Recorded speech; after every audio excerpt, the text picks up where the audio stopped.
Some people say, well, what's the best material? Aluminum's good if it's hard anodized. The reason I say that is hard anodizing does two things for you.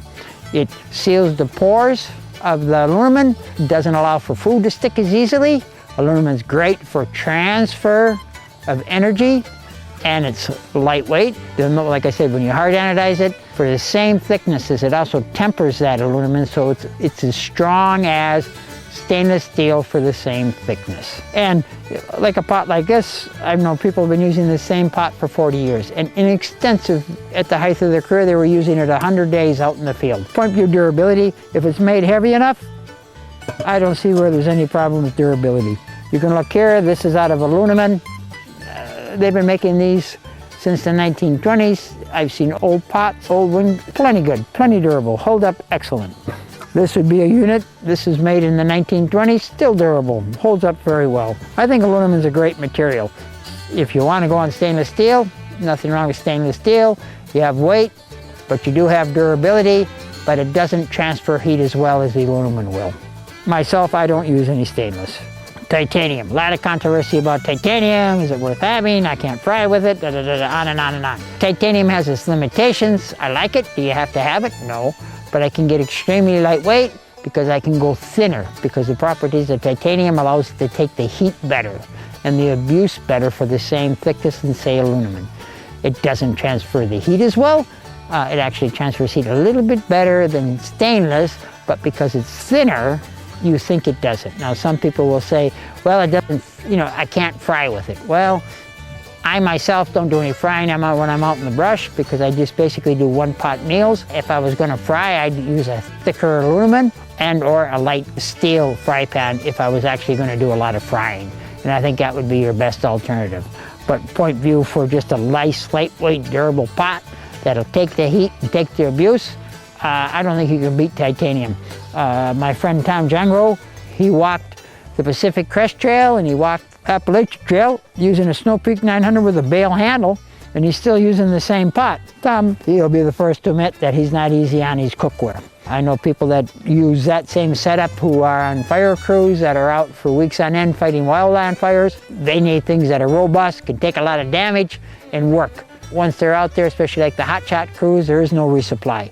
I don't think you can go wrong with the titanium or the aluminum. It just, it's up to the individual. I like the aluminum. For my go-to pot for winter use would be the Morris pot, or if I've got more than one person. I've cooked up to a week for 2 people just using the Morris pot. That's all I needed. Some people like the Army GA canteen cup. They work. The only thing I say for them, they're not, because of the shape, the oval, they're not a good pot for cooking in, because it doesn't allow for a good transfer of the energy to the pot. Unless you do have like a small stove like this, which is basically designed for Esbit, which is formed to act like a heat exchanger around the bottom of the pot. I find this setup here is quite efficient when burning your solid fuel tabs, and or as you can see the tin here, you could burn alcohol. But this setup works quite well for the canteen cup. Plus, unless you put around a water bottle, it's not the most efficient to pack. Some of the pots, like you can see here with this here, would be your oil cap pot. This is designed to go over that 1 liter Nalogen water bottle. That's very efficient, compact for size. It's all the person really needs, graduated on the sides. I do like on these, they have a nice long handles, which allows you to, it stays a little bit cooler out there. Some people say, well, I like to put silicone, whatever. I find if you always take your handy bandana, utilize that, transport your pot, or move your pot around. I don't think it's necessary to put silicone or whatever. I find putting silicone is just something else to catch on fire, melt. Going back to pots, the one thing, I think all your pots need a lid. I mean, without a lid, you lose so much of your energy to the atmosphere when you're cooking. I would say always have a lid for your pot. The other thing is that, you do have, like here, this is an Evernew pot where they have like the pasta straining, multiple holes. I find there's nothing gained with that. I do like to have one hole in my pot. And I came across that by accident because I actually use a metal probe to time efficiency to see when I bring my pot to a boil when I'm testing the different stoves and stove systems. But I found by having the one hole, it allows me to know when my pot comes to the boil because of the steam escaping from it. And as far as straining my pasta, it's not that hard just to shift my pot a little bit like this.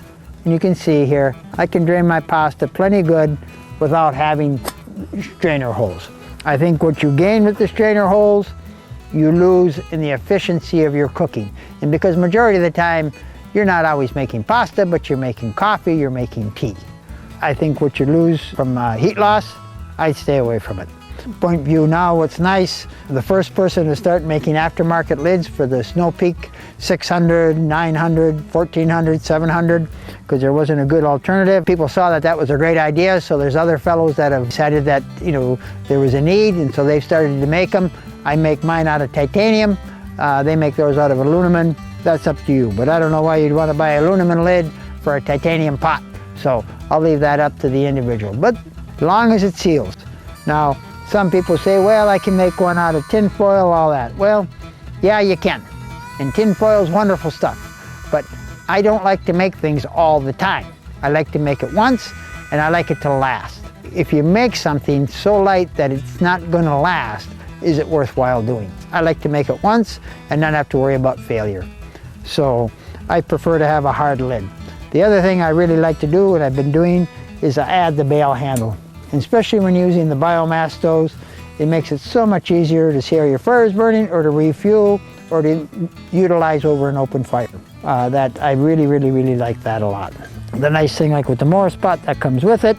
Some of the other older European pots come with it. Like this is a nice pot, and if you notice, this locks in place. That's really important, because otherwise, if you've got that pot full of moisture and you take it off and that tips over, you're going to have a bad scalding injury. Another thing you can do is, like if you look to pour, how do I pour out of a pot like this? Well, it's quite simple.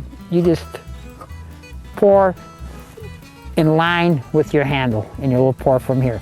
Don't try to pour it this way. You'll just be awkward and not have good results.